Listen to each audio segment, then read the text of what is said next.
Hello friends and enemies, welcome back to Happy For Now. I'm here today with a manga video. It's been a little bit, I mean I did a haul, but I haven't done just a regular manga video in a while, and I'm here to talk about the manga I've dropped. So if you love these books, I'm happy for you. I'm glad they work for you. I have four series that I have dropped in the last year or so, and I'll probably do these once a year, maybe every 6 months-ish. I don't know, it depends. I've got a lot that I own and I need to get through, so when I start picking up new series, I will let you know. But yeah, I have four that I decided just weren't for me at the end of the day. So let's talk about it. Let's talk about them. So first things first, I did drop The King's Beast after volume 4 because I felt like the plot was not moving forward really. And now somebody can tell me in the comments if it gets really good in volume 5, I might pick it up. But I don't want to read 3 more volumes until I'm yeah, I really like the story. I have so many other series I would rather read. I was really excited about this. I thought it sounded fun. It is a fantasy manga.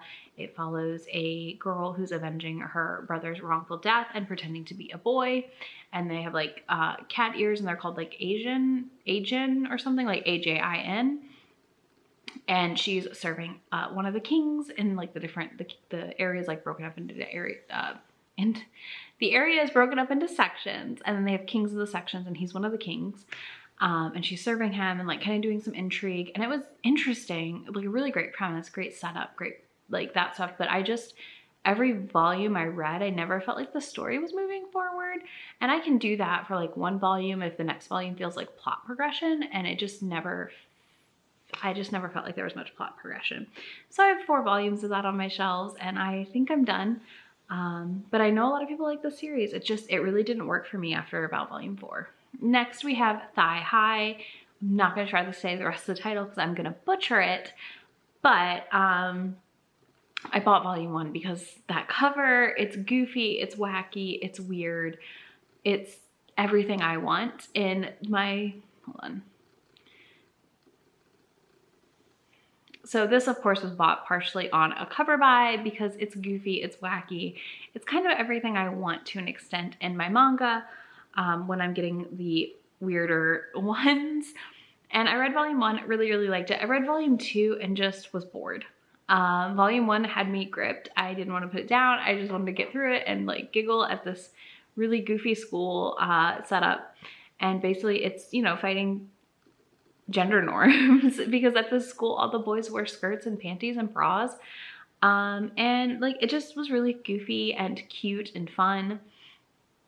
And then I said, read volume 2 and was this is just the shtick is not fun anymore. So yeah, I dropped Thigh High. I'm done. Next is another popular series that I decided was a no-go for me. And I can definitely elaborate more on why. So that is Komi Can't Communicate. I was reading this via my library app through Brooklyn Library that I have an out-of-state card with, which is a great resource. So for me, I started Komi and I would read chunks of volumes together kind of. And I think that's what did me in for no longer wanting to read this. I could go back to it eventually, but for me, Komi Can't Communicate, where we follow Komi, who literally can't talk. She's too shy and she clams up around people. She's in school, and her goal that year is to make, or that school time is to make 100 friends. And we're following her journey on doing so. And a lot of people at the school think she's beautiful and not cruel, but purposely just ignores people. They don't realize she has social anxiety. And we follow that whole journey with her, and it's cute. It's really, really cute. There's a little romance happening. There's really funny friends who are obsessed with her in a really cute way that she kind of doesn't understand because she just doesn't think she's worthy in a way, I think. And we slowly see her friend group expanding and her meeting new people and getting slightly better. But it also, by volume 10 or 11, when I dropped it, it just was too slice of life. It was too repetitively slice of life. I don't want to show you every day of my life that is exactly the same almost. That's boring, right? And that's what this was getting to be. And it felt like we were taking too long to introduce new characters. And I dropped right as they started to introduce a new character because I just was burnt out on it, to be honest with you. Yeah, so I was just like, I don't think this is for me anymore. I think I'm ready to move on and try something different. And yeah, I just think it was interesting how it played out and how long it took to get to her having new friends that like weren't in her class. But yeah, that didn't really work for me. I am actually probably going to try watching the anime though, because I do think it's something that I might enjoy in anime form more than I like reading, which is something I've experienced, you know, obviously with manga occasionally, where I prefer the anime over the manga. It just depends. But yeah, I am going to try the anime, which is on Netflix. So we'll see what I think when I get there. Next we have the last one on my list, which is Zom 100. I read the first 2 volumes of this. I thought this sounded like a really fun premise, which is that this guy works his office job, works crazy hours, you know, he's never at his house type hours, sleeping at work. The like typical culture we see for work in Japan. And one day he wakes up and the zombie apocalypse has come, and he has a bucket list of 100 things he wants to do. And he kind of starts tackling that bucket list. I think the covers of these are stunning, by the way. I think these are really cool pop art style-ish covers for a manga. I love that. That's part of what drew me in. I also do like the art inside of these. I think they're great. And it just kind of fell flat at the end of the day.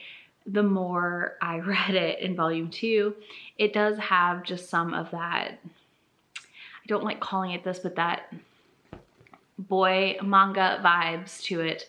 Again, I don't think manga's gendered. I think you can read whatever the hell you want, but I don't know how else to describe it. And it just like kind of got boring on volume 2 in a weird way. Like I just wasn't interested in the story anymore, which is hard to do for me within 2 volumes to make me go, I'm done. But yeah, this just didn't work for me at the end of the day. I think this is a great one for people who really like zombies. I also think that's part of it. I'm not a big zombie person, to be honest with you. I could care less about zombie stuff. I don't really find it that scary or interesting. So maybe that was my own mistake for thinking this could work for me because it was zombies. But yeah, I got bored after 2 volumes and said, I think I'm good. I think we'll just move on from this one. This definitely is not one that I would recommend for like, you know, younger audiences either.